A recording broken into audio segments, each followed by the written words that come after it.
আসসালামু আলাইকুম ওয়া রাহমাতুল্লাহি ওয়া বারাকাতুহু। আজকে আমরা শিখব অজু ভঙ্গের কারণ।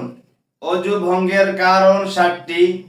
পায়খানা বা পেশাবের রাস্তা দিয়া কোনো কিছু বের হওয়া, মুখ ভরিয়া বমি হওয়া, শরীরের কোনো জায়গা হইতে রক্ত, পুজ বা পানি বের হয়ে গড়িয়ে পড়া, থুতুর সঙ্গে রক্তের ভাগ সমান বা বেশি হওয়া, চিত বা কাত হয়ে হেলান দিয়া ঘুম যাওয়া, পাগল মাতাল ও অচেতন হইলে, নামাজে উচ্চস্বরে হাসিলে।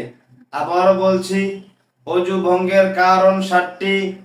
পায়খানা বা পেশাবের রাস্তা দিয়া কোনো কিছু বের হওয়া, মুখ ভরিয়া বমি হওয়া, শরীরের কোনো জায়গা হইতে রক্ত, পুজ বা পানি বের হয়ে গড়িয়ে পড়া, থুতুর সঙ্গে রক্তের ভাগ সমান বা বেশি হওয়া, চিত বা কাত হয়ে হেলান দিয়া ঘুম যাওয়া, পাগল মাতাল ও অচেতন হইলে, নামাজে উচ্চস্বরে হাসিলে। তো আজকে ভিডিও পর্যন্তই। ভালো থাকবেন, সুস্থ থাকবেন। আল্লাহ হাফেজ। আসসালামু আলাইকুম ওয়া রাহমাতুল্লাহি ওয়া বারাকাতুহু।